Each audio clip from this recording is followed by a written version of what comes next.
या और भी कई तरीके के डाटाबेसेस होते हैं। ये पीएचपी जो है सारे डाटाबेसेस को सपोर्ट करती है लगभग, मगर हम यहाँ पर माई सीक्वल ही क्यों यूज़ करते हैं, इसका भी एक क्वेश्चन उठता है। देखिए, जो माई सीक्वल डाटाबेस है ये पीएचपी के साथ बहुत ज़्यादा कंपैटिबल है, इसको यूज़ करना भी बहुत ईजी है, और इसकी जो परफॉर्मेंस है, अगर हम मेन परफॉर्मेंस को देखते हैं जब डाटाबेस पे काम करते हैं, तो इसकी जो परफॉर्मेंस है as compared to other databases बहुत ज़्यादा फास्ट है। तभी वर्ल्ड में जो मैक्सिमम डेवलपर्स हैं वो पीएचपी के साथ माई सीक्वल ही यूज़ करते हैं। आप कहीं पर भी देखेंगे, जॉब्स में भी देखेंगे, वहाँ पर पीएचपी के साथ माई सीक्वल ही मांगा होता है। इसके साथ में हमारे को तीसरी चीज़ चाहिए होती है, एक सर्वर, और हम यहाँ पे यूज़ करने वाले हैं अपाची सर्वर। वर्ल्ड में मैक्सिमम पीएचपी के साथ अपाची सर्वर ही चलता है। अब अगर हम इन तीनों जो सॉफ्टवेयर हैं हमारे, पीएचपी, माई सीक्वल और अपाची सर्वर, इन तीनों को इंस्टॉल करना चाहते हैं तो इन तीनों की हमारे को वेबसाइट्स ओपन करनी पड़ेंगी और वहाँ से इन तीनों को डाउनलोड करना पड़ेगा सेपरेटली, और इन तीनों को इंस्टॉल करना पड़ेगा और तीनों की कॉन्फ़िगरेशन भी करनी पड़ेगी। तो जो ये प्रोसेस होता है इंस्टॉलेशन का, ये काफ़ी लेंथी हो जाता है, इसलिए कोई भी इसे प्रेफर नहीं करता है इन तीनों को अलग अलग से इंस्टॉल किया जाए। तो इसके लिए 99% जो पीएचपी डेवलपर्स हैं वो थर्ड पार्टी सॉफ्टवेयर यूज़ करते हैं, और हमारे पास जो यहाँ पे थर्ड पार्टी सॉफ्टवेयर हैं वो है वैम्प और एग्जाम। इसके अलावा भी कहीं सर्वर टाइप सॉफ्टवेयर आते हैं, मगर वर्ल्ड में जो सबसे ज़्यादा दो पॉपुलर सॉफ्टवेयर हैं वो यही है, वैम्प सर्वर और एग्जाम। ये जो दोनों सॉफ्टवेयर हैं इनमें से हम एक ही इंस्टॉल करने वाले हैं। बेसिकली वो एक ही सॉफ्टवेयर हमारा पीएचपी भी इंस्टॉल कर देगा, माई सीक्वल भी इंस्टॉल कर देगा और अपाची सर्वर भी इंस्टॉल कर देगा, और तीनों को कॉन्फ़िगर भी कर देगा। तो आइए देखते हैं इनकी वेबसाइट खोल के कि वहाँ पर हम इसे कैसे डाउनलोड कर सकते हैं और कैसे इंस्टॉल कर सकते हैं। तो यहाँ देखिए, ब्राउज़र में मैंने अपनी वैम्प सर्वर की वेबसाइट ओपन कर लिया है। इसका लिंक भी मैं डिस्क्रिप्शन में दे दूंगा, जहाँ से जाके आप इसे डाउनलोड कर सकते हैं। आप गूगल पे अगर लिखेंगे वैम्प सर्वर तो यही वेबसाइट ओपन होगी। पहले देखिए वैम्प का मतलब क्या होता है, पहले मैं आपको उसके बारे में बताता हूँ। W का मतलब है विंडोज़, A का मतलब अपाची, M का मतलब माई सीक्वल और P का मतलब PHP। तो ये सॉफ्टवेयर जो बेसिकली बना है ये विंडोज़ के लिए बना है। आप इसे लिनक्स या मैक ओएस पे हम इसे इंस्टॉल नहीं कर सकते। तो देखिए, जैसे मैं इसे स्क्रॉल करूँगा नीचे, यहाँ पर देखिए, यहाँ पर आपको दो तरीके के लिंक्स मिलेंगे। एक है वैम्प सर्वर 64 बिट, एक है 32 बिट। तो मेरा जो सिस्टम है वो 64 बिट है। जितने भी नए लैपटॉप्स या कंप्यूटर्स आ रहे हैं मार्केट में वो 64 बिट ही हैं, और ये वैम्प सर्वर का लेटेस्ट वर्जन है 3.17। यहाँ पे देखिए हमारे को इसमें पीएचपी के अलग अलग वर्जन्स मिल रहे हैं, और माई सीक्वल का ये वर्जन है, आपको दिख रहा होगा यहाँ पे। अगर आप इसे डाउनलोड करना चाहते हैं तो आप इस पर क्लिक करेंगे और आपके सामने ये पॉपअप विंडो खुल जाएगी।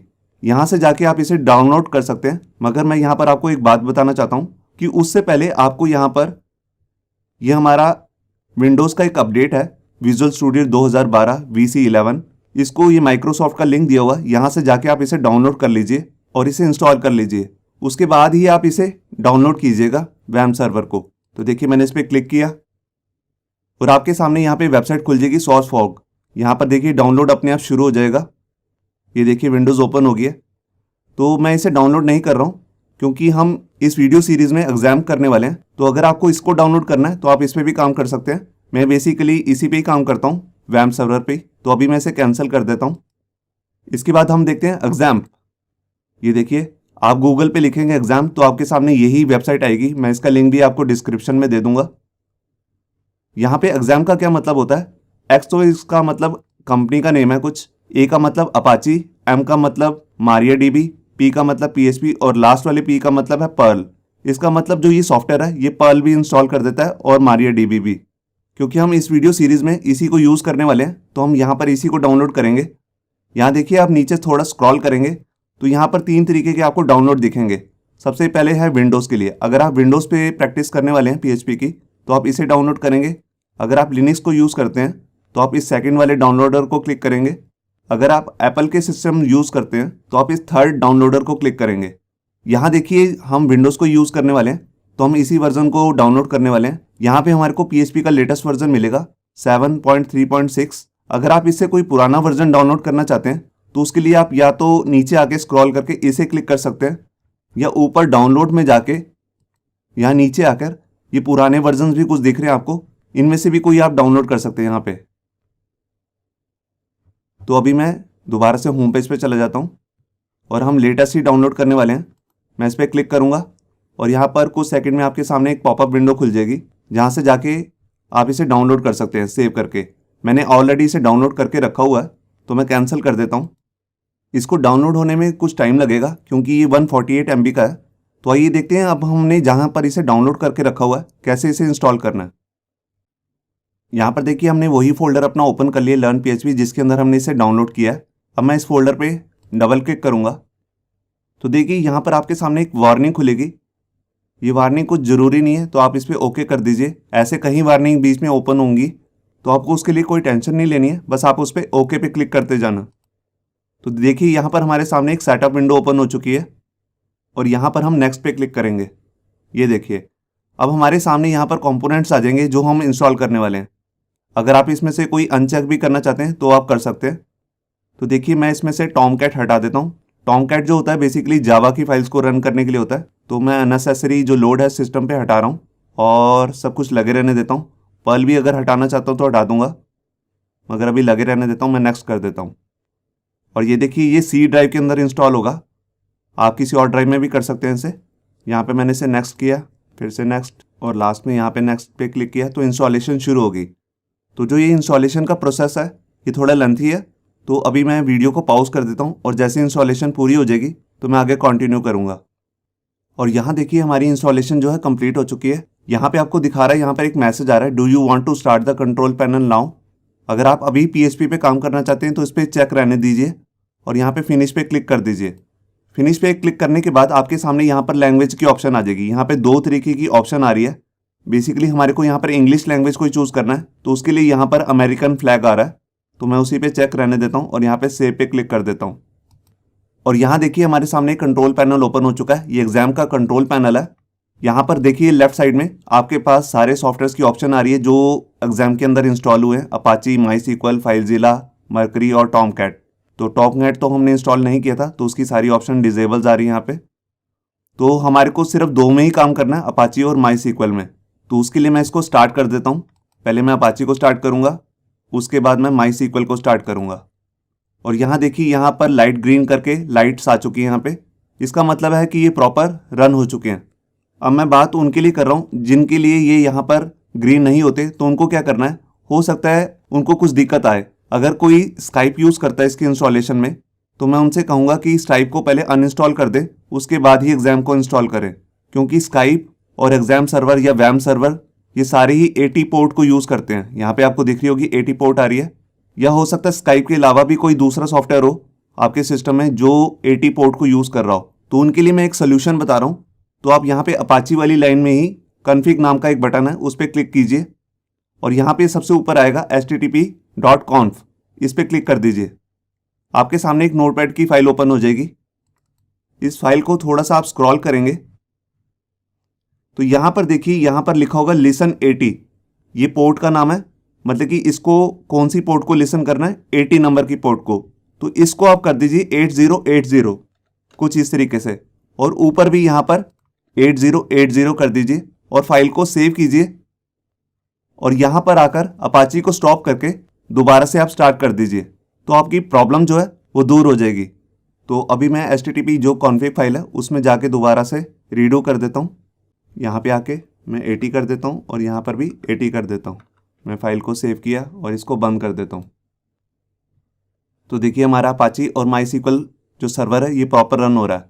अब हमारे को क्या करना है, हमारे को यहाँ पे टेस्ट करना है कि हमारी PHP की फाइल रन होने लगी है कि नहीं। तो उसके लिए मैं यहाँ पर C ड्राइव में जाऊँगा। C ड्राइव में क्यों? क्योंकि यहीं पर मैंने एग्जाम को इंस्टॉल किया है। अगर आपने किसी और ड्राइव में किया हुआ है तो आपको उसी ड्राइव में जाके एग्जाम नाम का जो फोल्डर है उसको ओपन करना है। तो यहाँ पर देखिए यहाँ पर आपके सामने बहुत बड़ा फोल्डर का स्ट्रक्चर खुल जाएगा। यहाँ नीचे स्क्रॉल करके आपको यहाँ पे दिख रहा होगा examcontrol.exe। अगर फ्यूचर में आपको कभी भी एग्जाम जो हमारा कंट्रोल पैनल है उसको ओपन करना है तो आप इसी फाइल को ओपन करेंगे इसी फोल्डर में जाके। इसका आप शॉर्टकट भी बना सकते हैं डेस्कटॉप पे। तो अभी मैं जाता हूँ जो हमारा मेन फोल्डर है उसके बारे में बताने के लिए। तो यहाँ पर आप देख रहे हैं htdocs नाम का एक फोल्डर आएगा आपके सामने। यही मेन फोल्डर है जिसके अंदर हमारे को काम करना है और किसी भी फोल्डर के अंदर हमारे को कोई भी छेड़खानी नहीं करनी है।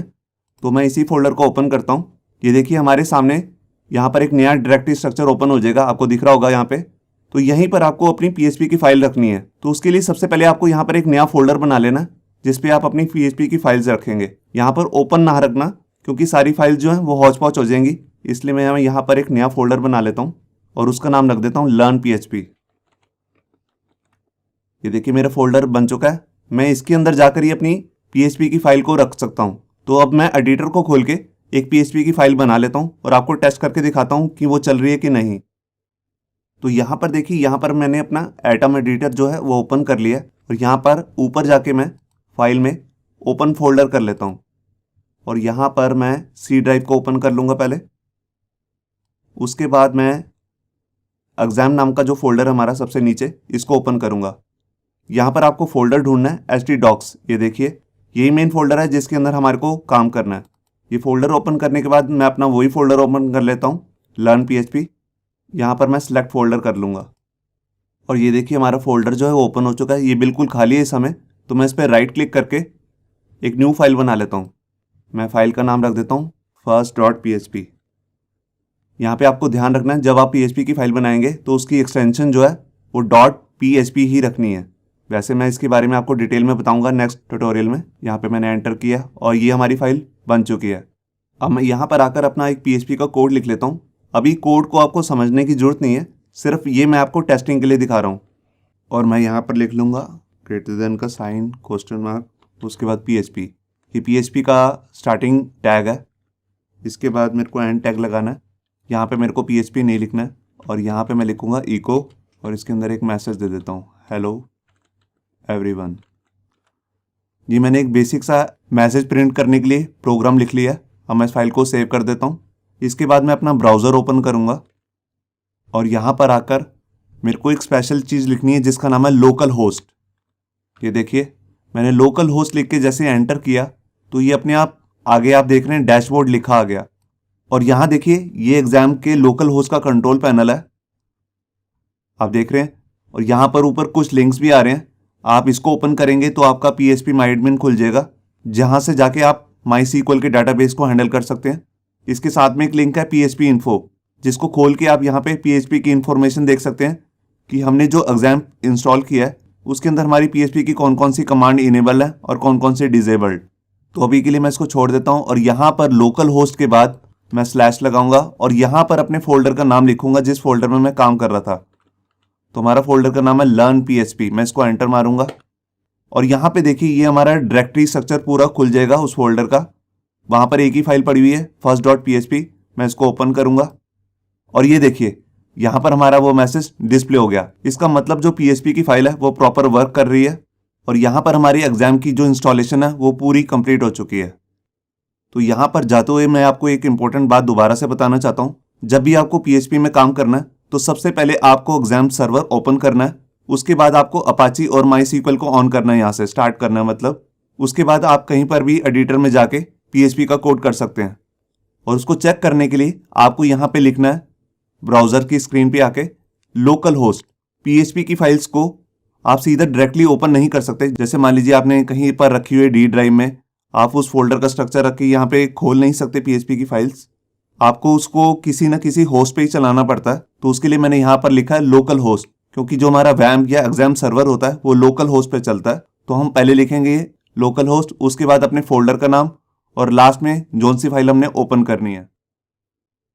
इससे नेक्स्ट वीडियो में हम समझने वाले हैं जो हमारा ये PHP का कोड है, इसका बेसिक स्ट्रक्चर का मतलब क्या है, हम PHP के कोड को कितने तरीके से लिख सकते हैं। तो वो वीडियो देखना मत भूलिए। होप सो आपको ये हमारा वीडियो ट्यूटोरियल अच्छा लगा होगा। अगर अच्छा लगा है तो वीडियो को प्लीज़ लाइक करना मत भूलिए। अगर आप ऐसे ही रेगुलर अपडेट चाहते हैं तो हमारे चैनल याहू बाबा को